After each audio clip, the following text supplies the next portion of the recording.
अब सनातन की रफ्तार को जो रोकेगा, इन गाड़ियों की रफ्तार से उसको कुचल दिया जाएगा। ये बयान देने वाले सतुआ बाबा हैं। वो 3 करोड़ की डिफेंडर और 5.5 करोड़ की पोर्शे कार को सनातन की शान बताते हैं, और ऐसा करते हुए खुद ही स्वदेशी और संतों को मोह माया से दूर रहना चाहिए जैसी बातों का गंगा में विसर्जन कर देते हैं। सतुआ बाबा के आश्रम में प्रयागराज के डीएम मनीष वर्मा जमीन पर बैठकर रोटी सेकते हैं। राज्य के मुखिया योगी आदित्यनाथ उन्हें हिंदुत्व का नया रखवैया बताते हैं, उनके शान में कसीदे पढ़ते हैं। माघ मेला में सबसे ज्यादा जमीन इन्हीं बाबा जी को अलॉट की गई है। मीडिया रिपोर्ट्स के माने तो सबसे ज्यादा महंगी गाड़ियां इन्हीं के पास है, मेले में आए बाकी बाबाओं की तुलना में। लिहाजा वाराणसी की सतुआ बाबा पीठ के पीठाधीश्वर जगत गुरु महामंडलेश्वर संतोष दास उर्फ सतुआ बाबा को कोई हल्के में लेने का अपराध न करे।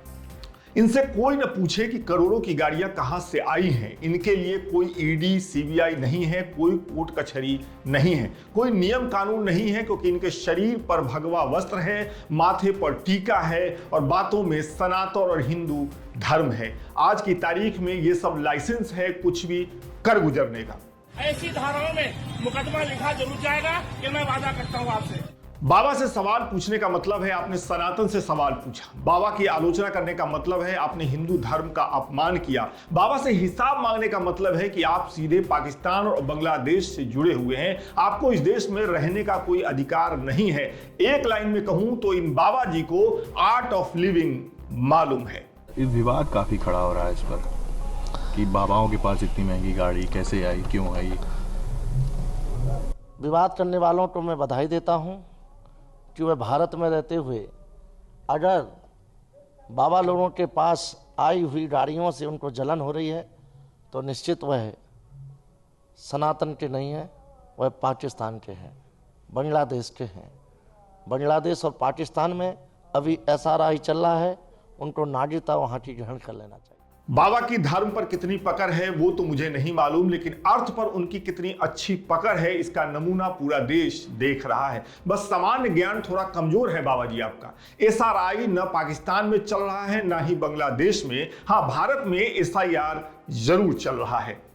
अगर आपने नोटिस किया होगा तो मंद मंद मुस्कुराते हुए सतुआ बाबा ने खुद से जुड़े विवाद को सनातन से जोड़ दिया, जैसे बाबा लोग ही सनातन हो गए हैं, वही हिंदू धर्म हो गए हैं। असल में इस देश में बाबाओं और राजनीतिक पार्टियों के बीच एक दुर्लभ मेल चल रहा है, एक गठबंधन बना हुआ है, और इसी गठबंधन के चलते हत्या और रेप के दोषी बाबा राम रहीम को बार बार पेरोल पर छोड़ दिया जाता है। बाबाओं को नेता पसंद है, वही नेताओं को बाबा का साथ भीड़ और वोट दिलवाता है। चुनाव के बाद नेता सत्ता भोगते हैं और बाबा महंगी गाड़ियां, अच्छे कपड़े और निजी हवाई जहाजों से यात्रा का सुख भोगते हैं। धर्म का नाम लेकर नेता जनता का ध्यान मुद्दों से भटकाते हैं, बाबा इसमें उनका साथ देते हैं। कहने का मतलब कि नेता और बाबा दोनों धर्म के नाम पर मलाई खाते हैं। दुर्दशा होती है तो गरीब निरीह जनता की।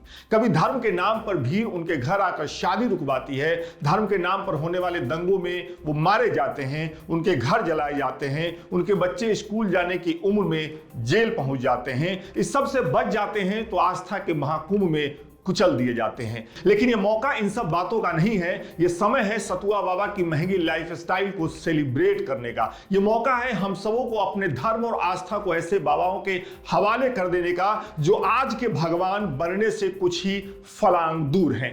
सनातन की रफ्तार में इन गाड़ियों की रफ्तार से यह संदेश दूंगा कि अब समझ जाएं, सनातन अर्थ वाला भी है, धर्म वाला भी है, शास्त्र वाला भी है और शस्त्र वाला भी है और रफ्तार वाला भी है।